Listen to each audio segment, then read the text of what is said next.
आज आमे जो वाक्य शुणुचु ता हृदय ग्रहण करुचु कि वाक्यर बाध्य होउचु कि जदि आमे ईश्वर वाक्यर बाध्य हो तेबे ईश्वर आम जीवन रे महान महान कार्य करिवे। जीशुଙ୍କ मधुर वाक्य चला पथे साजे दीप आमरी चरण अलिभा आलोक देई जीवनर प्रतिपदे जीवनर प्रतिपदे पढ़ाए से सत्य पथे पथ प्रदर्शिका से जे पथ प्रदर्शिका पथ प्रदर्शिका पथ प्रदर्शिका। प्रिय दर्शक बंधु नमस्कार। प्रभु जीशुଙ୍କ मधुमय नाम रे आपण मानकु एही पथ प्रदर्शिका कार्यक्रम को स्वागत करूअछि। मोर विश्वास प्रभुଙ୍କ दया और अनुग्रह आपण माने समस्ते निश्चय भल थिबे। आपण नियमित आम कार्यक्रम देखुचंती, शिक्षा लाभ करूचंती और आत्मिक जीवन रे पढ़ुचंती, सेथिपाई मु समस्तंकु धन्यवाद देउअछि। हेले आपण को आम कार्यक्रम किपरि लागुची पुणी आपण कौन सब शिक्षा कले ताहा जणाइले आमे अधिक खुशी हेबु। तेबे आपण आमको तले दिया जाइथिबा नंबर रे फोन करंतु और आपणको मतामत शीघ्र जणांतु। आमे गत पाठरे लक्ष्य करितिलु जे निहमियंक समय रे बाबिलोन रु आसीतिबा लोकमानंक तालिका देखु सेमाने एक उत्साह और उद्दीपनार सहित फेरीतिले ईश्वरंक मंदिर कार्य संपूर्ण करिवे और तांको उपासना करिवे। निहमिया एही महान कार्य निमंते उत्सर्गीकृत लोकमानंकु चाहुतिले, जो माने सबु प्रकार बाधा विघ्न सत्वे ईश्वरंक गृहर कार्य विश्वसतार सहित करिवे। 52 दिन मध्यरे सेमाने समस्त कार्य समाप्त कले। कार्य समाप्ति परे निहमिया प्रत्येक स्थान रे सुरक्षा निमंते लोकमानंकु नियुक्ति कले। एतिकिरे कोन निहमियांकर कार्य शेष होई जाइतिला? जदिओ जो उद्देश्य रे सेमाने आसीतिले सेई कार्य समाप्त होइतिला सत, किंतु निहमिया सेतिकिरे नीरव नथिले। से लोकमानंकु मत्स्य द्वार निकटरे एकत्रित कले। काहेकि जानती? प्राचीर निर्माण कार्य निमंते नुहे, प्राचीर कार्य करितिबा लोकमानंकु निर्माण करिबा निमंते, सेमानंक मध्यरे उद्दीपना आनिबा निमंते, ईश्वरंकर वाक्यरे सेमानंकु बढ़ाइबा निमंते सेमाने समस्ते एकत्रित हेले ओ एस राजाजक सेमानंक निमंते ईश्वरंक वाक्य पाठ कले। यह केते गुरुत्वपूर्ण कार्य नुहे कि? प्रथमे सेमाने ईश्वरंक वाक्य को सम्मान देले, निष्पत्ति नेले जे ईश्वर जहा कहिबे आमे ताहा पालन करिबु। द्वितीय रे सेमाने ईश्वरंक वाक्य रे आनंद कले। सकाळु संध्या पर्यंत ईश्वरंक वाक्य अध्ययन करिबा समय रे सेमाने प्रत्युत्तर देले, विलाप कले, निज पाप निमंते अनुताप कले ओ ईश्वरंक वाक्यर सत्यता निमंते आनंद कले। तृतीय रे आमे देखु जे सेमाने ईश्वरंक वाक्यर बाध्य हेले, ईश्वरंक वाक्य अनुଯାयी जीवन काटिबा निमंते निष्पत्ति नेले। निहमिया केवल जेरुसालेम मंदिर विषय रे चिंतित नथिले, किंतु तांको निज लोकंक निमंते मध्य चिंतित थिले। आज कोन आमे लोकमानंक आत्मिक उन्नति निमंते चिंता करूछु कि? आसंतु एही संपर्क रे आलोचना करिबा पूर्वरु एक भक्तिमूलक गीत शुणिबा।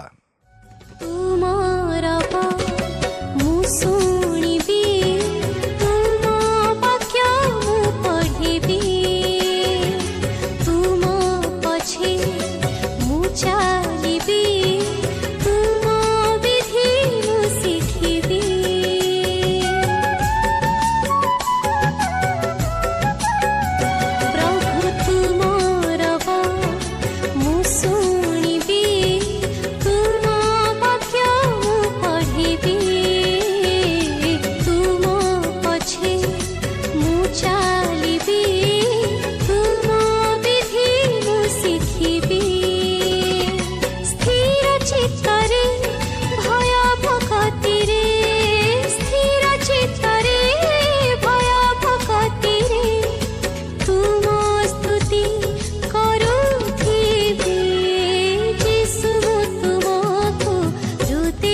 ରଖିବି ମନ ପ୍ରାଣ ଦେଇ ପୂଜା କରିବି ଯୀଶୁ ମୁଁ ତୁମକୁ ହୃଦେ ରଖିବି ମନ ପ୍ରାଣ ଦେଇ ପୂଜା କରିବି।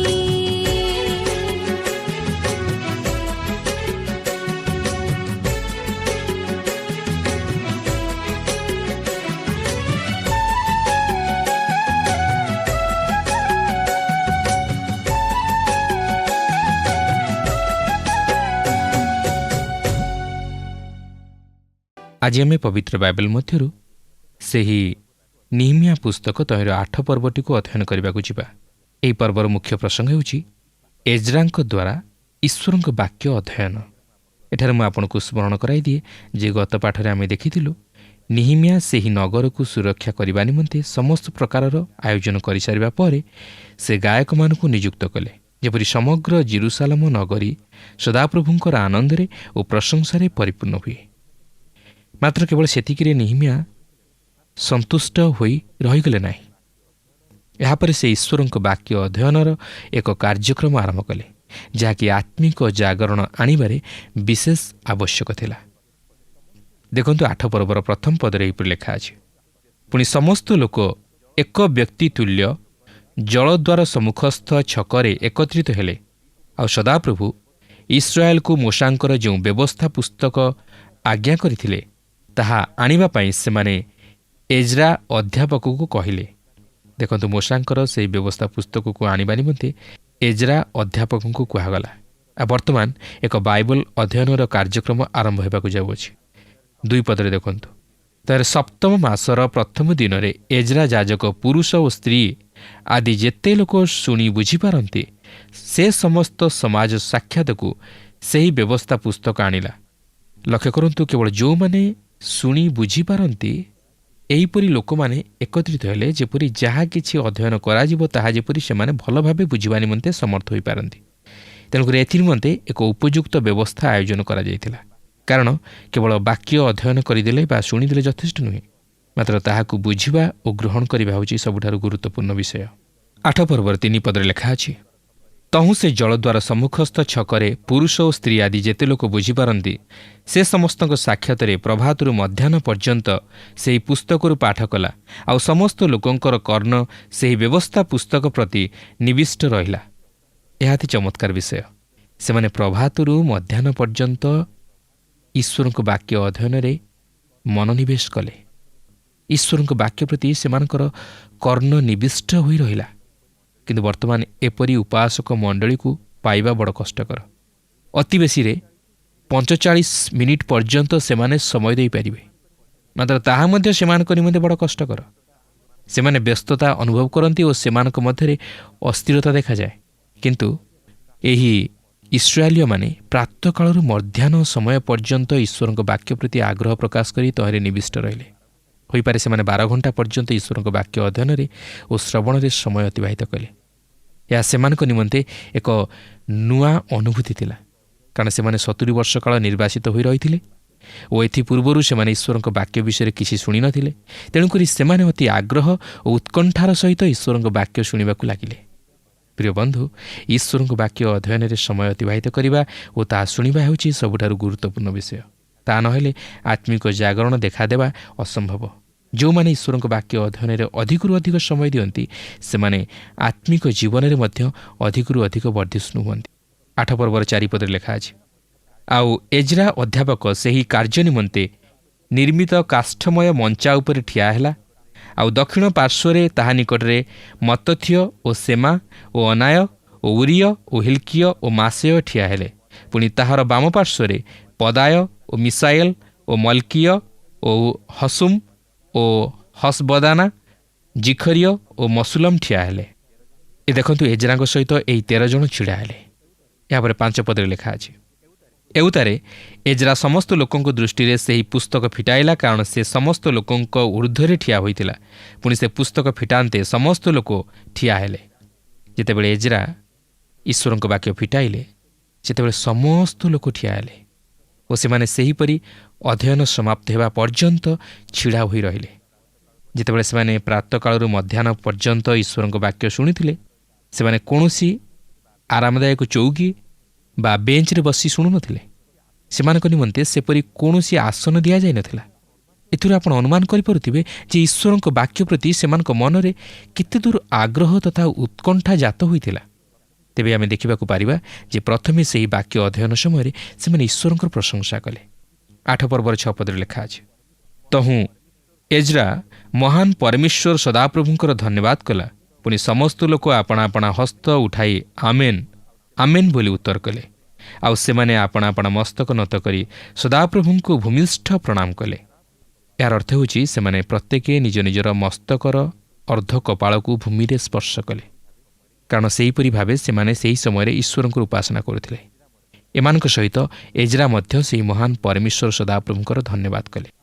7 ପଦରେ ଲେଖା ଅଛି, ଆହୁରି ଜେସୁୟ ଓ ବାନି ଓ ସେରେବିୟ, ଜାମିନ୍, ଅକ୍କବ, ସବଥୟ, ହୋଦିୟ, ମାସେୟ, କଲିଟ୍, ଅସରିୟ, ଜୋସାବତ୍, ହାନନ୍, ପଲାୟ ଓ ଲେବିୟମାନେ ଲୋକମାନଙ୍କୁ ବ୍ୟବସ୍ଥା ବୁଝାଇ ଦେଲେ। ଆଉ ଲୋକମାନେ ଆପଣା ଆପଣା ସ୍ଥାନରେ ଠିଆ ହୋଇ ରହିଲେ। ଏଠାରେ ଆମେ ଆଉ କେତେକ ମହାନ ବ୍ୟକ୍ତିମାନଙ୍କର ତାଲିକା ପ୍ରଦତ୍ତ ହୋଇଥିବାର ଲକ୍ଷ୍ୟ କରୁଅଛୁ, ଯେଉଁମାନେ କି ସେହି ଉପାସକ ମଣ୍ଡଳୀକୁ ଈଶ୍ୱରଙ୍କ ବାକ୍ୟ ବୁଝାଇ ଦେବେ। 8 ପଦରେ ଲେଖା ଅଛି, ପୁଣି ସେମାନେ ସ୍ପଷ୍ଟ ରୂପେ ପରମେଶ୍ୱରଙ୍କ ବ୍ୟବସ୍ଥା ପୁସ୍ତକରୁ ପାଠ କଲେ ଓ ସେମାନେ ତହିଁର ଭାବ ବୁଝାଇ ଦେଲେ। ତହୁଁ ଲୋକମାନେ ପଠନ ବୁଝିଲେ। ଏହି ମହାନ ଉପାସକ ଦଳ ସେହି ଜିରୁସାଲାମ ପ୍ରାଚୀରର ମଧ୍ୟରେ ଜଳଦ୍ୱାର ନିକଟରେ ଏକତ୍ରିତ ହୋଇଥିଲେ। 7 ପଦରେ ଯେଉଁ ଲୋକମାନଙ୍କ ବିଷୟରେ ଲେଖା ହୋଇଅଛି, ସେମାନେ ସେହି ଲୋକମାନଙ୍କ ମଧ୍ୟରେ ଛିଡ଼ା ହୋଇ ରହିଲେ। ଏଜ୍ରା ଈଶ୍ୱରଙ୍କ ବାକ୍ୟ ମଧ୍ୟରୁ କିଛି ଅଂଶ ଅଧ୍ୟୟନ କରିସାରିବା ପରେ ଏହି ଲୋକମାନେ ସେମାନଙ୍କ ତତ୍ତ୍ୱାବଧାନରେ ଥିବା ଦଳଗୁଡ଼ିକୁ ପଚାରିଥିବେ, ଏଜ୍ରା ଯାହା ସବୁ ଅଧ୍ୟୟନ କଲେ ସେହି ସମସ୍ତ ବିଷୟ କ'ଣ ତୁମମାନେ ବୁଝିପାରିଲ? ସମ୍ଭବତଃ ସେମାନଙ୍କ ମଧ୍ୟରୁ ଅଧିକାଂଶ ମୁଣ୍ଡ ହଲାଇ ସେମାନଙ୍କର ସ୍ୱୀକୃତି ପ୍ରଦାନ କରିଥିବେ। ହୋଇପାରେ ସେମାନଙ୍କ ମଧ୍ୟରୁ କେତେକ ହସ୍ତ ଉତ୍ତୋଳନ କରି କହିଥିବେ, ସେହି ବିଷୟର ବାସ୍ତବ ଅର୍ଥ ଆମମାନେ ବୁଝିପାରୁନାହୁଁ। ତେଣୁକରି ଯେଉଁ ବ୍ୟକ୍ତି ସେହି ଦଳର ତତ୍ତ୍ୱାବଧାନରେ ଥିବେ ସେ ସେମାନଙ୍କୁ ତହିଁର ଅର୍ଥ ବୁଝାଇ ଦେଇଥିବେ। ତାପରେ ଏଜ୍ରା ବୋଧହୁଏ ଅନ୍ୟ ଏକ ଅଂଶ ଅଧ୍ୟୟନ କରିଥିବେ ଓ ଯେତେବେଳେ ନୀରବ ରହିଥିବେ ସେମାନଙ୍କର ଶିକ୍ଷକମାନେ ସେମାନଙ୍କୁ ସେମାନଙ୍କର ପ୍ରଶ୍ନର ଉତ୍ତର ଦେଇଥିବେ ଓ ପଠିତ ଅଂଶ ବୁଝାଇ ଦେଇଥିବେ। ତେବେ ବ୍ୟବସ୍ଥା ଅଧ୍ୟୟନ ଓ ସେହି ଅଧ୍ୟୟନ ଉପରେ କରାଯାଇଥିବା ପ୍ରଶ୍ନ ଉତ୍ତର ଆଲୋଚନା ଲୋକମାନଙ୍କୁ ବ୍ୟବସ୍ଥା ବୁଝିବା ନେଇ ବିଶେଷ ସହାୟକ ହୋଇଥିଲା। ସେମାନେ ଏହି ଅଧ୍ୟୟନ ସମୟରେ ନିଜ ନିଜର ସ୍ଥାନରେ ଛିଡ଼ା ହୋଇ ରହିଲେ ଓ ଯେଉଁ ବିଷୟ ବୁଝିପାରୁନଥିଲେ ତାହା ସେମାନଙ୍କର ଶିକ୍ଷକମାନଙ୍କୁ ପଚାରି ବୁଝି ନେଉଥିଲେ। ଆଉ ମୁଁ ମଧ୍ୟ ବିଶ୍ୱାସ କରେ ଯେ ଈଶ୍ୱରଙ୍କ ବାକ୍ୟ ଅଧ୍ୟୟନ ଏହିପରି ଭାବେ ହେବା ଉଚିତ। ଯେଉଁ ବିଷୟ ଆମେ ବୁଝିପାରୁନାହୁଁ ତାହା ପ୍ରଥମେ ବୁଝିବା ପାଇଁ ଚେଷ୍ଟା କରୁ। ହୋଇପାରେ ଆମମାନେ ତାହା ବାଇବଲ ଶିକ୍ଷକମାନଙ୍କଠାରୁ ପଚାରି ବୁଝିନେବା ନିମନ୍ତେ ଚେଷ୍ଟା କରିବା ଉଚିତ। ଏପରିକି ଆମେ ତହିଁର ଆତ୍ମିକ ଭାବକୁ ମଧ୍ୟ ବୁଝିବା ଉଚିତ। 8 ପର୍ବର 9 ପଦରେ ଏହିପରି ଲେଖା ଅଛି, ପୁଣି ଶାସନକର୍ତ୍ତା ନିହିମିଆ ଓ ଅଧ୍ୟାପକ ଏଜ୍ରା ଯାଜକ ଓ ଲୋକମାନଙ୍କର ଶିକ୍ଷକ ଲେବିୟମାନେ ସମସ୍ତ ଲୋକଙ୍କୁ କହିଲେ, ଆଜି ଦିନ ସଦାପ୍ରଭୁ ତୁମମାନଙ୍କ ପରମେଶ୍ୱରଙ୍କ ଉଦ୍ଦେଶ୍ୟରେ ପବିତ୍ର ଅଟେ। ଶୋକ ନ କର କି ରୋଦନ ନ କର, କାରଣ ବ୍ୟବସ୍ଥାର ବାକ୍ୟ ଶ୍ରବଣ କରନ୍ତେ ସମସ୍ତ ଲୋକ ରୋଦନ କଲେ। ସେମାନଙ୍କ ମଧ୍ୟରୁ ଅନେକ ଲୋକ ଏଥିପୂର୍ବରୁ ଈଶ୍ୱରଙ୍କ ବାକ୍ୟ ଶୁଣିନଥିଲେ। ଆଉ ଯେତେବେଳେ ସେମାନେ ଈଶ୍ୱରଙ୍କ ବାକ୍ୟକୁ ଭଲ ଭାବେ ଅଧ୍ୟୟନ କରି ତାହା ବୁଝିବାକୁ ପାରିଲେ, ସେତେବେଳେ ସେମାନେ ନିଜର ପାପ ବିଷୟରେ ବୋଧ ପାଇଲେ। ଆଉ ଯଦ୍ୱାରା ସେମାନେ ନିଜର ପାପମୟ ଜୀବନ ନିମନ୍ତେ ଅନୁତାପ କରି ରୋଦନ କଲେ। ସମ୍ଭବତଃ ଏହା ମଧ୍ୟ ସେମାନଙ୍କର ଆନନ୍ଦାଶ୍ରୁର କାରଣ ହୋଇଥାଇପାରେ, ଯେହେତୁ ସେମାନେ ଈଶ୍ୱରଙ୍କ ବାକ୍ୟରେ ମଜି ଯାଇଥିଲେ। 10 ପଦରେ ଲେଖା ଅଛି, ଆଉ ସେ ସେମାନଙ୍କୁ କହିଲା, ଆପଣା ଆପଣା ପଥରେ ଯାଅ, ଚିକ୍କଣ ଦ୍ରବ୍ୟ ଭୋଜନ କର ଓ ସୁମିଷ୍ଟ ଦ୍ରବ୍ୟ ପାନ କର ଓ ଯାହା ନିମନ୍ତେ କିଛି ପ୍ରସ୍ତୁତ ହୋଇନାହିଁ ତାହା ନିକଟକୁ ଅଂଶ ପଠାଅ, କାରଣ ଆଜି ଦିନ ଆମ୍ଭମାନଙ୍କ ପ୍ରଭୁଙ୍କ ଉଦ୍ଦେଶ୍ୟରେ ପବିତ୍ର ଅଟେ। ତୁମେମାନେ ଦୁଃଖିତ ନ ହୁଅ, ଯେଣୁ ସଦାପ୍ରଭୁ ବିଷୟକ ଆନନ୍ଦ ତୁମମାନଙ୍କର ବଳ ଅଟେ। ପ୍ରିୟ ବନ୍ଧୁ, ଯଦି ଈଶ୍ୱରଙ୍କ ବାକ୍ୟ ଆପଣଙ୍କ ପ୍ରତି ବହୁମୂଲ୍ୟ ସ୍ୱରୂପ ହୋଇଥାଏ ଓ ଆପଣ ସେହି ବାକ୍ୟ ମଧ୍ୟରୁ କିଛି ପାଇଥାନ୍ତି, ତାହେଲେ ଆପଣଙ୍କ ଆନନ୍ଦର ସୀମା ରହିବ ନାହିଁ ଓ ଏହା ଆପଣଙ୍କୁ ଅନ୍ୟମାନଙ୍କ ନିମନ୍ତେ କିଛି ସୁନ୍ଦର ତଥା ଉତ୍ତମ ବିଷୟ ସାଧନ କରିବା ନିମନ୍ତେ ପ୍ରେରଣା ଯୋଗାଇବ। ଏହା ଆପଣଙ୍କୁ ଈଶ୍ୱରଙ୍କ ନିମନ୍ତେ କିଛି ଉତ୍ତମ ବିଷୟ ସାଧନ କରିବା ପାଇଁ ପ୍ରେରଣା ଯୋଗାଇବ, କାରଣ ଈଶ୍ୱରଙ୍କ ବାକ୍ୟ ଏପରି ଏକ ବିଷୟ ଯାହାକି ଆପଣଙ୍କୁ ଈଶ୍ୱରଙ୍କ ନିମନ୍ତେ ତଥା ଅନ୍ୟମାନଙ୍କ ନିମନ୍ତେ ଉତ୍ତମ ବିଷୟ ସାଧନ କରିବା ପାଇଁ ଶକ୍ତି ଯୋଗାଇବ ଓ ପ୍ରେରଣା ଦେବ। ଲେଖା ଅଛି, ଯାହା ନିମନ୍ତେ କିଛି ପ୍ରସ୍ତୁତ ହୋଇ ନାହିଁ ତାହା ନିକଟକୁ ଅଂଶ ପଠାଅ, କାରଣ ସେମାନଙ୍କୁ ଦରିଦ୍ର ଲୋକମାନଙ୍କ ନିମନ୍ତେ କିଛି କରିବାକୁ ଥିଲା। ଲେଖା ଅଛି, ତୁମେମାନେ ଦୁଃଖିତ ନ ହୁଅ, ଅର୍ଥାତ୍ ସେମାନେ ଦୁଃଖିତ ନ ହୋଇ ବରଂ ଆନନ୍ଦ କରିବାକୁ ଥିଲା, ଯେହେତୁ ସଦାପ୍ରଭୁ ବିଷୟକ ଆନନ୍ଦ ସେମାନଙ୍କର ବଳ ଅଟେ। ପ୍ରିୟ ବନ୍ଧୁ, ଆଜି ଆମମାନଙ୍କର ବଳ କେଉଁଥିରେ? କିଏ ଆଜି ଆମମାନଙ୍କର ବଳ? ଆଜି ଆମମାନଙ୍କର ଶକ୍ତି ଓ ନିର୍ଭରତା କାହାଠାରେ? ପାଉଲ ଏହିପରି କହନ୍ତି, ଯାହାକି ଫିଲିପିଓ 4:13 ଲେଖା ଅଛି, ମୋର ଶକ୍ତିଦାତାଙ୍କ ସାହାଯ୍ୟରେ ମୁଁ ସମସ୍ତ କରିପାରେ। ଏପରିକି ଫିଲିପିଓ 4:4 ପ୍ରେରିତ ପାଉଲ କହନ୍ତି, ସର୍ବଦା ପ୍ରଭୁଙ୍କଠାରେ ଆନନ୍ଦ କର, ପୁନଶ୍ଚ କହୁଛି ଆନନ୍ଦ କର। ପାଉଲ ଖ୍ରୀଷ୍ଟ ବିଶ୍ୱାସୀମାନଙ୍କୁ କହନ୍ତି ଯେ ଆନନ୍ଦ ହେଉଛି ଶକ୍ତିର ଉତ୍ସ। ପ୍ରାର୍ଥନା ହେଉଛି ଗୁପ୍ତ ରହସ୍ୟ, ମାତ୍ର ଆନନ୍ଦ ହେଉଛି ଶକ୍ତିର ଉତ୍ସ। ଈଶ୍ୱରଙ୍କ ବାକ୍ୟ ଆଜି ଆମ ପ୍ରତ୍ୟେକଙ୍କୁ ଆନନ୍ଦରେ ପରିପୂର୍ଣ୍ଣ କରିବା ଉଚିତ। ଈଶ୍ୱରଙ୍କ ବାକ୍ୟ ଅଧ୍ୟୟନରେ ଆମେ ଆନନ୍ଦ କରିବା ଉଚିତ। ଆଜି ଖ୍ରୀଷ୍ଟୀୟ ମଣ୍ଡଳୀ ମଧ୍ୟରେ ବା ସହଭାଗିତା ମଧ୍ୟରେ ଏହି ବାକ୍ୟ ଅଧ୍ୟୟନକୁ ମୁଖ୍ୟ ତଥା ଗୁରୁତ୍ୱପୂର୍ଣ୍ଣ ସ୍ଥାନ ଦିଆଯାଉନଥିବାରୁ ମାଣ୍ଡଳିକ ଉପାସନା ବା ସହଭାଗିତା ମଧ୍ୟରେ ବାସ୍ତବ ଆନନ୍ଦ ତଥା ଆତ୍ମିକ ପରିତୃପ୍ତି ମିଳେ ନାହିଁ। ପ୍ରିୟ ବନ୍ଧୁ, ଈଶ୍ୱରଙ୍କ ବାକ୍ୟ ବିନା ଆଉ କାହିଁରେ ଶକ୍ତି, ସାନ୍ତ୍ୱନା, ଆନନ୍ଦ ବା ପରିତୃପ୍ତି ମିଳେ ନାହିଁ। ତେଣୁ ଈଶ୍ୱରଙ୍କ ବାକ୍ୟ ଅଧ୍ୟୟନକୁ ଆମ୍ଭେମାନେ ମୁଖ୍ୟ ସ୍ଥାନ ଦେବା ଉଚିତ ଓ ଈଶ୍ୱରଙ୍କ ବାକ୍ୟ ବିଷୟରେ ମନୋଯୋଗୀ ହେବା ଉଚିତ। କାରଣ ଈଶ୍ୱର ତାଙ୍କର ବାକ୍ୟ ମଧ୍ୟରେ ହିଁ ଆମମାନଙ୍କ ସହିତରେ କଥା କହିଥାନ୍ତି ଓ ଆମମାନଙ୍କୁ ବାସ୍ତବ ଶାନ୍ତି, ଶକ୍ତି ଓ ଆନନ୍ଦ ତଥା ସାନ୍ତ୍ୱନା ଦେଇଥାନ୍ତି। ଈଶ୍ୱରଙ୍କ ବାକ୍ୟ ଆମମାନଙ୍କ ଜୀବନକୁ ଆନନ୍ଦରେ ପୂର୍ଣ୍ଣ କରିଥାଏ। ତେଣୁକରି ଯୋହନ ତାହାଙ୍କର ପ୍ରଥମ ପର୍ବର 4 ଏହିପରି ପ୍ରକାଶ କରନ୍ତି, ଆମ୍ଭମାନଙ୍କର ଆନନ୍ଦ ଯେପରି ପରିପୂର୍ଣ୍ଣ ହୁଏ, ଏଥି ନିମନ୍ତେ ଆମ୍ଭେମାନେ ଏହିସବୁ ଲେଖୁଅଛୁ। ଈଶ୍ୱର ଚାହାନ୍ତି ନାହିଁ ଆମମାନେ ତାହାଙ୍କର ବାକ୍ୟ ଅଧ୍ୟୟନ କରି ଦୁଃଖରେ ଭାଙ୍ଗି ପଡ଼ୁ, ମାତ୍ର ସେ ଚାହାନ୍ତି ଆମମାନେ ଯେପରି ଆନନ୍ଦରେ ପରିପୂର୍ଣ୍ଣ ହେଉ। ହଁ, ଏହା ଯଦିଓ ଆମମାନଙ୍କର ଦୋଷ ଦୁର୍ବଳତା ସବୁକୁ ଦେଖାଇ ଦେଇଥାଏ, ମାତ୍ର ସେଥି ସଙ୍ଗେ ସଙ୍ଗେ ଏହା ଆମମାନଙ୍କୁ ସେହି ଅନନ୍ତ ଜୀବନର ଭରସା ଦେଇଥାଏ। ଯଦି ପ୍ରିୟ ବନ୍ଧୁ ଆପଣ ଈଶ୍ୱରଙ୍କ ବାକ୍ୟ ଅଧ୍ୟୟନ କରିବା ଦ୍ୱାରା ବାସ୍ତବ ଆନନ୍ଦ ପାଇପାରୁନାହାନ୍ତି, ତାହେଲେ ଆପଣଙ୍କ ଜୀବନରେ କିଛି ତ୍ରୁଟି ରହିଯାଇଛି। ଆପଣ ପ୍ରାର୍ଥନାର ସହିତ ଈଶ୍ୱରଙ୍କର ନିକଟବର୍ତ୍ତୀ ହୁଅନ୍ତୁ ଓ ପ୍ରଭୁ ଯୀଶୁଙ୍କଠାରେ କ୍ଷମା ମାଗନ୍ତୁ ଓ କହନ୍ତୁ, ପ୍ରଭୁ, ମୁଁ ଚାହେଁ ତୁମ୍ଭର ବାକ୍ୟ ମଧ୍ୟ ଦେଇ ଆନନ୍ଦରେ ପରିପୂର୍ଣ୍ଣ ହେବା ପାଇଁ। ତୁମ୍ଭର ବାକ୍ୟ ଦ୍ୱାରା ମୋର ହୃଦୟକୁ ଆନନ୍ଦରେ ପରିପୂର୍ଣ୍ଣ କର। ମୋର ଜୀବନରୁ ସମସ୍ତ ପ୍ରକାର ନୈରାଶ୍ୟତା, ଦୁଃଖ ଓ ସନ୍ଦେହ ଦୂର କରି ତୁମର ବାକ୍ୟ ମଧ୍ୟ ଦେଇ ମୋତେ ବାସ୍ତବ ଆନନ୍ଦ ପ୍ରଦାନ କର। ଆଜି ଆମମାନଙ୍କ ଜୀବନରେ ସେହି ଆନନ୍ଦ ପ୍ରକାଶିତ ହେବା ଉଚିତ ଯେତେବେଳେ ଆମେ ଈଶ୍ୱରଙ୍କୁ ଉପାସନା କରିବା ନିମନ୍ତେ ଏକତ୍ରିତ ହେଉ ଓ ଉପାସନା ସାଙ୍ଗ କରି ନିଜ ନିଜର ଗୃହକୁ ବାହୁଡ଼ି ଆସୁ। ଆମମାନଙ୍କ ହୃଦୟରୁ ଓ ମୁଖମଣ୍ଡଳରୁ ସେହି ଆନନ୍ଦ ପ୍ରକାଶିତ ହେବା ଉଚିତ। 8 ପର୍ବର 12 ଏହିପରି ଲେଖା ଅଛି, ଏଉତାରେ ଲୋକମାନେ ଆପଣମାନଙ୍କ ନିକଟରେ ପ୍ରକାଶିତ ବାକ୍ୟ ସବୁ ବୁଝିବାରୁ ସେ ସମସ୍ତେ ଭୋଜନପାନ କରିବାକୁ ଓ ଅଂଶ ପଠାଇବାକୁ ଓ ଅତିଶୟ ଆନନ୍ଦ କରିବାକୁ ଆପଣା ଆପଣା ପଥରେ ଗମନ କଲେ। ମୋର ବିଶ୍ୱାସ ଏହି ବାଇବଲ ଅଧ୍ୟୟନ ଆପଣଙ୍କୁ ନିଶ୍ଚିତ ଭାବେ ଆନନ୍ଦ ଦେଉଥିବ। ଆପଣ ନିଶ୍ଚିତ ଭାବେ ଆନନ୍ଦ ଅନୁଭବ କରୁଥିବେ। ଯଦି ନାହିଁ, ତାହେଲେ ତ୍ରୁଟି ଈଶ୍ୱରଙ୍କ ବାକ୍ୟରେ ନୁହେଁ, ମାତ୍ର ଆପଣଙ୍କ ଜୀବନରେ ରହିଅଛି। ଯଦି ତାହା ହୋଇଥାଏ, ତାହେଲେ ତାହାକୁ ସଂଶୋଧନ କରି ସେହି ଆନନ୍ଦର ସହଭାଗୀ ହେବା ପାଇଁ ଚେଷ୍ଟା କରନ୍ତୁ। ଏହାପରେ 13 ଲେଖା ଅଛି, ପୁଣି ଦ୍ୱିତୀୟ ଦିନ ସମଗ୍ର ଲୋକଙ୍କର ପିତୃବଂଶୀୟ ପ୍ରଧାନବର୍ଗ, ଯାଜକମାନେ ଓ ଲେବୀୟମାନେ ବ୍ୟବସ୍ଥାର ବାକ୍ୟ ବିବେଚନା କରିବା ନିମନ୍ତେ ଏଜ୍ରା ଅଧ୍ୟାପକ ନିକଟରେ ଏକତ୍ରିତ ହେଲେ। ଏହି ପ୍ରକାର ପ୍ରାରମ୍ଭିକ ଈଶ୍ୱରଙ୍କ ବ୍ୟବସ୍ଥା ଅଧ୍ୟୟନ ସେହି ପିତୃବଂଶୀୟ ପ୍ରଧାନବର୍ଗ, ଯାଜକମାନଙ୍କୁ ଓ ଲେବୀୟମାନଙ୍କୁ ତହିଁଆର ଦିନ ଅର୍ଥାତ୍ ଦ୍ୱିତୀୟ ଦିନ ଏଜ୍ରାଙ୍କ ନିକଟକୁ କଢ଼ାଇ ଆଣିବାର କାରଣ ସ୍ୱରୂପ ହେଲା, ଯେପରି ସେମାନେ ଅଧିକ କିଛି ଶିକ୍ଷା କରିବାକୁ ପାରନ୍ତି। କାରଣ ସେମାନଙ୍କର ଈଶ୍ୱରଙ୍କ ବାକ୍ୟ ପ୍ରତି ପ୍ରବଳ ଆଗ୍ରହ ଜନ୍ମିଥିଲା ଓ ସେମାନେ ଏତେ ଦୂର ସେହି ବାକ୍ୟ ଅଧ୍ୟୟନରେ ମଜି ଯାଇଥିଲେ ଯେ ତହିଁ ଆର ଦିନ ସେମାନେ ଏଜ୍ରାଙ୍କ ନିକଟକୁ ନ ଆସି ରହିପାରିଲେ ନାହିଁ। ମୁଁ ଦେଖିଛି ଅନେକ ଅଛନ୍ତି ଯେଉଁମାନେ କି ରବିବାର ଦିନ ଉପାସନାରେ ଈଶ୍ୱରଙ୍କ ବାକ୍ୟ ଶୁଣି ଅତି ଆନନ୍ଦ ଅନୁଭବ କରନ୍ତି, ମାତ୍ର ତାହା କେବଳ ସେହି ଘଣ୍ଟାକ ପାଇଁ ଓ ତାପରେ ସେମାନେ ସବୁକିଛି ଭୁଲି ଯାଆନ୍ତି।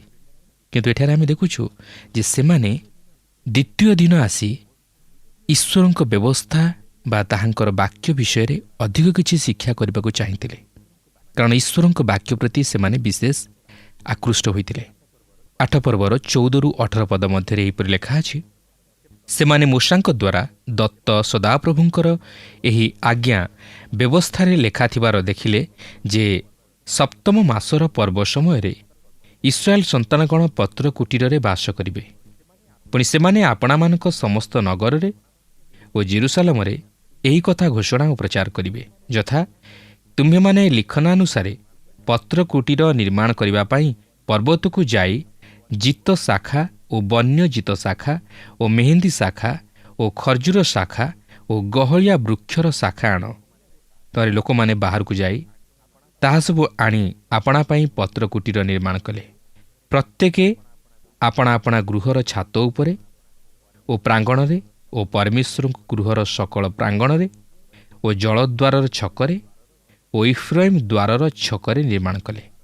ପୁଣି ବନ୍ଦିତ୍ୱରୁ ଫେରି ଆସିଥିବା ଲୋକଙ୍କର ସମସ୍ତ ସମାଜ ପତ୍ରକୁଟୀର ନିର୍ମାଣ କରି ତହିଁ ମଧ୍ୟରେ ବାସ କଲେ। ନୁନର ପୁତ୍ର ଜେସୁୟର ସମୟଠାରୁ ସେହି ଦିନ ପର୍ଯ୍ୟନ୍ତ ଇସ୍ରାଏଲ ସନ୍ତାନଗଣ ସେପରି କରିନଥିଲେ। ଏଣୁ ଅତି ବଡ଼ ଆନନ୍ଦ ହେଲା। ଆହୁରି ସେ ପ୍ରଥମ ଦିନଠାରୁ ଶେଷ ଦିନ ପର୍ଯ୍ୟନ୍ତ ପ୍ରତିଦିନ ପରମେଶ୍ୱରଙ୍କ ବ୍ୟବସ୍ଥା ପୁସ୍ତକରୁ ପାଠ କଲା। ପୁଣି ଲୋକମାନେ 7 ଦିନ ପର୍ଯ୍ୟନ୍ତ ପର୍ବ ପାଳନ କଲେ। ଆଉ ବିଧାନାନୁସାରେ ଅଷ୍ଟମ ଦିନ ମହାସଭା ହେଲା। ଏହା ଥିଲା ପତ୍ରକୁଟୀର ପର୍ବ ପାଳନ।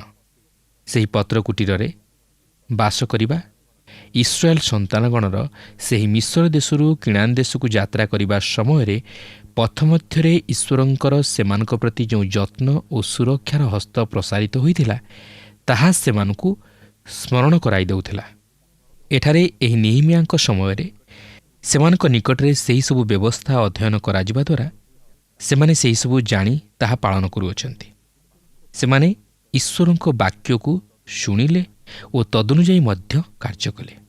ପ୍ରିୟ ବନ୍ଧୁ, ଈଶ୍ୱରଙ୍କ ବାକ୍ୟ ଅଧ୍ୟୟନ କରି ତହିଁରେ ଆନନ୍ଦ କରିବା ଏକ ପ୍ରକାର ବିଷୟ। ମାତ୍ର ସେହି ଆନନ୍ଦର ପରିସମାପ୍ତି ଘଟିପାରେ ଯଦି ଆପଣ ତାହା ଶୁଣି ତଦନୁଯାୟୀ କାର୍ଯ୍ୟ ନ କରନ୍ତି କିମ୍ବା ଜୀବନଯାପନ ନ କରନ୍ତି। ତେବେ ପରବର୍ତ୍ତୀ ଅଧ୍ୟାୟରେ ଆମେ ଏହି ବାଇବଲ ଅଧ୍ୟୟନର ଫଳାଫଳ ଯେ ଆତ୍ମିକ ଜାଗରଣ ତାହା ଲକ୍ଷ୍ୟ କରିବାକୁ ଯିବା। ପ୍ରିୟ ବନ୍ଧୁ, ଈଶ୍ୱରଙ୍କ ବାକ୍ୟ କେବଳ ଅଧ୍ୟୟନ କଲେ ଯଥେଷ୍ଟ ନୁହେଁ, ବା ତହିଁରେ ଆତ୍ମସନ୍ତୋଷ ଲାଭ କଲେ ଯଥେଷ୍ଟ ନୁହେଁ, ବା ଈଶ୍ୱରଙ୍କ ବାକ୍ୟରେ ଗଭୀର ଜ୍ଞାନ ଆହରଣ କଲେ ଯଥେଷ୍ଟ ନୁହେଁ। ମାତ୍ର ସେହି ବାକ୍ୟ ଅନୁଯାୟୀ ଯଦି ଆମେ କାର୍ଯ୍ୟ କରିବା ତାହେଲେ ସେହି ଅଧ୍ୟୟନର ସାର୍ଥକତା ରହିବ ଓ ଆମ୍ଭେମାନେ ବାସ୍ତବରେ ସେହି ଆନନ୍ଦର ସହଭାଗୀ ହୋଇପାରିବା, ଯେଉଁ ଆନନ୍ଦ କି ଆମ୍ଭମାନଙ୍କ ନିମନ୍ତେ ବଳ ସ୍ୱରୂପ ହେବ, ଭରସା ସ୍ୱରୂପ ହେବ ଓ ସେହି ଅନନ୍ତ ଜୀବନର ସହଭାଗୀ କରାଇବ। ତେଣୁ ଆସୁ ଈଶ୍ୱରଙ୍କ ବାକ୍ୟ ଶୁଣିବା ଓ ଅଧ୍ୟୟନ କରିବା ସଙ୍ଗେ ସଙ୍ଗେ ତଦନୁଯାୟୀ ଖ୍ରୀଷ୍ଟଙ୍କଠାରେ ବିଶ୍ୱାସ କରି ସେହି ବାକ୍ୟାନୁମୋଦିତ ଜୀବନଯାପନ କରୁ। ତାହେଲେ ଆମମାନଙ୍କ ହୃଦୟ ପ୍ରତ୍ୟେକ ପରିସ୍ଥିତିରେ, ପ୍ରତ୍ୟେକ ସମସ୍ୟାରେ, ପ୍ରତ୍ୟେକ ଘଟଣାରେ ଓ ପ୍ରତ୍ୟେକ ମୁହୂର୍ତ୍ତରେ ଆନନ୍ଦରେ ପରିପୂର୍ଣ୍ଣ ହୋଇପାରିବ ଓ ପାଉଲଙ୍କ ପରି ଆମେ ଅନ୍ୟମାନଙ୍କୁ ମଧ୍ୟ କହିପାରିବା, ସର୍ବଦା ପ୍ରଭୁଙ୍କଠାରେ ଆନନ୍ଦ କର, ପୁନଶ୍ଚ କହୁଅଛି ଆନନ୍ଦ କର। ପ୍ରିୟ ବନ୍ଧୁ, ବାସ୍ତବରେ ଆଜି କ'ଣ ଆମେ ଈଶ୍ୱରଙ୍କ ବାକ୍ୟ ଅଧ୍ୟୟନରେ ଆନନ୍ଦ କରୁ କି? ଈଶ୍ୱରଙ୍କ ବାକ୍ୟ ଅଧ୍ୟୟନ କରିବା ଦ୍ୱାରା ଆମମାନଙ୍କର ହୃଦୟ କ'ଣ ଆନନ୍ଦରେ ଭରିଯାଏ କି? ନା ଆମେ କେବଳ ବାଧ୍ୟବାଧକତା ଭାବେ ଈଶ୍ୱରଙ୍କ ବାକ୍ୟ ଅଧ୍ୟୟନ କରୁ? ନା କେବଳ କାମ ଚଳାଇବା ପାଇଁ ଈଶ୍ୱରଙ୍କ ବାକ୍ୟ ଅଧ୍ୟୟନ କରୁ? ନା ଲୋକ ଦେଖାଇବା ପାଇଁ ଈଶ୍ୱରଙ୍କ ବାକ୍ୟ ଅଧ୍ୟୟନ କରୁ? ନା କେବଳ ଈଶ୍ୱରଙ୍କ ବାକ୍ୟରୁ ଗଭୀର ଜ୍ଞାନ ଆହରଣ କରିବା ପାଇଁ ଈଶ୍ୱରଙ୍କ ବାକ୍ୟ ଅଧ୍ୟୟନ କରୁ? ନା କେବଳ ବାଇବଲ ପ୍ରଶ୍ନ ଉତ୍ତର ପ୍ରତିଯୋଗିତାରେ ଯୋଗ ଦେବା ପାଇଁ ଆମମାନେ ବାଇବଲ ଅଧ୍ୟୟନ କରୁ? ଈଶ୍ୱରଙ୍କ ବାକ୍ୟ ଅଧ୍ୟୟନ କରିବାର ଅର୍ଥ ହେଉଛି ଈଶ୍ୱରଙ୍କର ମହତ୍ ଇଚ୍ଛା ଓ ଅଭିମତକୁ ଜାଣିବା, ବୁଝିବା। ଯଦି ଈଶ୍ୱରଙ୍କ ବାକ୍ୟ ଅଧ୍ୟୟନ କରି ଆମେ ଈଶ୍ୱରଙ୍କୁ ନ ଜାଣୁ, ଈଶ୍ୱରଙ୍କର ସନ୍ତାନ ରୂପେ ଆମମାନେ ଗୃହୀତ ନ ହେଉ, ତାହେଲେ ଈଶ୍ୱରଙ୍କ ବାକ୍ୟ ଅଧ୍ୟୟନ କରିବା ଆମମାନଙ୍କ ପକ୍ଷରେ ବୃଥା। ଈଶ୍ୱରଙ୍କ ବାକ୍ୟ ଆମମାନଙ୍କୁ ଶାନ୍ତି ଦିଏ, ଆମମାନଙ୍କୁ ସାନ୍ତ୍ୱନା ଦିଏ, ଆମମାନଙ୍କୁ ଆନନ୍ଦ ଦିଏ ଏବଂ ଆମମାନଙ୍କୁ ଧୈର୍ଯ୍ୟ ମଧ୍ୟ ଦିଏ। ସମସ୍ତ ପ୍ରକାର ପରିସ୍ଥିତିର ସମ୍ମୁଖୀନ ହେବା ପାଇଁ ଆମମାନଙ୍କୁ ଶକ୍ତି ଯୋଗାଏ। ସମସ୍ତ ପ୍ରକାର ସମସ୍ୟା ଉପରେ ବିଜୟ ହେବା ପାଇଁ ଆମମାନଙ୍କୁ ଧୈର୍ଯ୍ୟ ଦିଏ। ଈଶ୍ୱରଙ୍କ ବାକ୍ୟ ବିହୁନେ ଆମମାନଙ୍କର ଜୀବନ ବ୍ୟର୍ଥ, ନିଃସ୍ୱ, ଅସହାୟ। ଈଶ୍ୱର ତାହାଙ୍କର ବାକ୍ୟ ମଧ୍ୟ ଦେଇ ଆଜି ମଧ୍ୟ ଆମମାନଙ୍କୁ ସାନ୍ତ୍ୱନା ଦିଅନ୍ତି, ଆଜି ମଧ୍ୟ ଆମମାନଙ୍କର ସହିତ କଥା କୁହନ୍ତି। ଯଦି ଆମେ ଈଶ୍ୱରଙ୍କର ସ୍ୱର ଶୁଣିବା ପାଇଁ ଚାହୁଁ, ପ୍ରଭୁ ଯୀଶୁଙ୍କର ସେ ମଧୁର ରବକୁ ଶୁଣିବା ପାଇଁ ଚାହୁଁ, ତାହେଲେ ଆମେ ପ୍ରଭୁଙ୍କର ବାକ୍ୟ ଅଧ୍ୟୟନ କରିବା ନିତାନ୍ତ ଆବଶ୍ୟକ। ପ୍ରଭୁ ତାଙ୍କର ସେ ବାକ୍ୟ ମଧ୍ୟ ଦେଇ ଆମମାନଙ୍କ ସହିତ କଥା କହିଥାନ୍ତି ଏବଂ ଆମମାନଙ୍କୁ ସୁଶିକ୍ଷା, ସୁପରାମର୍ଶ ଦେଇଥାନ୍ତି, ଆମମାନଙ୍କୁ ସେହି ଜୀବନର ପଥରେ କଢ଼ାଇ ନେଇଥାନ୍ତି। ଆଜି କ'ଣ ଈଶ୍ୱରଙ୍କ ବାକ୍ୟ ଉପରେ ଆମମାନଙ୍କର ଗଭୀର ବିଶ୍ୱାସ ଅଛି କି? ଯଦି ଅଛି, ତାହେଲେ ଆମେ ବାସ୍ତବ ଭାବରେ ଈଶ୍ୱରଙ୍କର ମହତ୍ ଅଭିମତକୁ ବୁଝିପାରିବା ଏବଂ ତାହାକୁ ସଫଳ କରିବା ନିମନ୍ତେ ଶକ୍ତି ପ୍ରାପ୍ତ ହୋଇପାରିବା ଏବଂ ସବୁ ଅବସ୍ଥାରେ ଆମମାନେ ଆନନ୍ଦ କରିପାରିବା। ପ୍ରଭୁ ଆମ ପ୍ରତ୍ୟେକଙ୍କର ସହବର୍ତ୍ତୀ ହୁଅନ୍ତୁ। ଆଶା କରୁ ଆଜିର କାର୍ଯ୍ୟକ୍ରମ ଆପଣଙ୍କୁ ନିଶ୍ଚୟ ଭଲ ଲାଗିଥିବ। ଯଦି ଆପଣଙ୍କ ମନରେ କିଛି ପ୍ରଶ୍ନ ବା ଜାଣିବାର ବିଷୟ ଅଛି, ନିଶ୍ଚୟ ଟିଭି ସ୍କ୍ରିନ୍ରେ ଦିଆଯାଇଥିବା ଫୋନ୍ ନମ୍ବରରେ ଆମକୁ ଫୋନ୍ କରିବେ। ଆମେ ଏକଥା ଅଧ୍ୟୟନ କଲୁ ଯେ ଈଶ୍ୱରଙ୍କର ବାକ୍ୟ ଯାହା ସେମାନଙ୍କ ମଧ୍ୟରେ ଅଧ୍ୟୟନ କରାଗଲା ପ୍ରତ୍ୟେକଙ୍କ ହୃଦୟକୁ ସ୍ପର୍ଶ କଲା ଓ ସମସ୍ତେ ଈଶ୍ୱରଙ୍କ ବାକ୍ୟ ନିକଟରେ ନିଜକୁ ସମର୍ପଣ କଲେ। ଈଶ୍ୱରଙ୍କର ବାକ୍ୟର ବାଧ୍ୟ ହେଲେ, କାରଣ ଈଶ୍ୱରଙ୍କର ବାକ୍ୟ ଜୀବନ୍ତ ଓ କାର୍ଯ୍ୟସାଧକ। ଆଜି ଆମେ ଯେଉଁ ବାକ୍ୟ ଶୁଣୁଛୁ ତାହା ହୃଦୟରେ ଗ୍ରହଣ କରୁଛୁ କି? ବାକ୍ୟର ବାଧ୍ୟ ହେଉଛୁ କି? ଯଦି ଆମେ ଈଶ୍ୱରଙ୍କର ବାକ୍ୟର ବାଧ୍ୟ ହେଉ, ତେବେ ଈଶ୍ୱର ଆମ ଜୀବନରେ ମହାନ ମହାନ କାର୍ଯ୍ୟ କରିବେ। ଏସ୍ରା ଓ ନିହେମିୟ ସମ୍ପୂର୍ଣ୍ଣ ଭାବେ ଈଶ୍ୱରଙ୍କ ନିକଟରେ ନିଜକୁ ଉତ୍ସର୍ଗ କରିଥିଲେ ଓ ସେମାନଙ୍କ ହୃଦୟରେ ତାଙ୍କ ଲୋକମାନଙ୍କ ଆତ୍ମିକ ଉଦ୍ଦୀପନା ନିମନ୍ତେ ବୋଝ ଥିଲା। ସେମାନେ ମନ୍ଦିରର ପ୍ରାଚୀର ନିର୍ମାଣ ପରେ ନୀରବ ନଥିଲେ, ନିଜ ଲୋକମାନଙ୍କ ନିର୍ମାଣ କାର୍ଯ୍ୟରେ ବ୍ୟସ୍ତ ଥିଲେ। ପ୍ରିୟ ବନ୍ଧୁ, ଈଶ୍ୱରଙ୍କ ବାକ୍ୟ ଶୁଣିବା ସମୟରେ ଆମେ କ'ଣ ଈଶ୍ୱରଙ୍କର ବାକ୍ୟର ବାଧ୍ୟ ହେବା ନିମନ୍ତେ ନିଷ୍ପତ୍ତି ନେବା କି? ତେବେ ଆସନ୍ତୁ ପ୍ରାର୍ଥନାରେ ପ୍ରଭୁଙ୍କ ନିକଟବର୍ତ୍ତୀ ହେବା। ହେ ଦୟାଳୁ ମଙ୍ଗଳମୟ ଈଶ୍ୱର, ତୁମରି ବାକ୍ୟ ଜୀବନ୍ତ ବାକ୍ୟ। ତୁମେ ବାକ୍ୟ ଦ୍ୱାରା ପ୍ରଭୁ ଅନେକ ଲୋକଙ୍କୁ ଅନୁପ୍ରାଣିତ କରିଥିଲ। ଆମେ ଏହି ଇସ୍ରାଏଲ ଜାତିର ଲୋକଙ୍କୁ ଦେଖୁ ପ୍ରଭୁ, ତୁମରି ବାକ୍ୟ ଦ୍ୱାରା ସେମାନେ ଅନୁତପ୍ତ ହୋଇଥିଲେ। ତାଙ୍କ ଜୀବନରେ ବୋଝ ଥିଲା, ଯେପରି ସେ ବାକ୍ୟ ଅନ୍ୟମାନଙ୍କ ନିକଟରେ ପ୍ରକାଶ କରିପାରନ୍ତି। ଆମ୍ଭମାନଙ୍କୁ ଶକ୍ତି ଯୁକ୍ତ କର, ତୁମରି ପରିଚାଳନା ପ୍ରଦାନ କର ପ୍ରଭୁ, ଯେପରି ଆମ୍ଭେମାନେ ତୁମରି ବାକ୍ୟ ଅନ୍ୟମାନଙ୍କ ନିକଟରେ ନେଇଯାଇପାରୁ, ଯେପରି ପ୍ରଭୁ ଅନ୍ୟମାନେ ତୁମରି ବାକ୍ୟ ଦ୍ୱାରା ପରିଷ୍କୃତ ହୋଇପାରନ୍ତି ଏବଂ ଅନୁତପ୍ତ ହୋଇପାରନ୍ତି, ତୁମରି ଶିଷ୍ୟ ହୋଇପାରନ୍ତି। ଯୀଶୁଙ୍କ ନାମରେ ଏ ପ୍ରାର୍ଥନା ଚାହୁଁଅଛୁ, ଆମେନ୍। প্রিয় বন্ধু, আশা করু আপনার আম পথ প্রদর্শিকা কার্যক্রম নিশ্চয় ভাল লাগিথিব। যদি ভাল লাগিছি তাহলে আমকু 044490812996 নম্বরে নিশ্চয় গোটিয়ে মিসড কল দেবে। আপনক মিসড কল আম নিমন্তে অতি বহুমূল্য।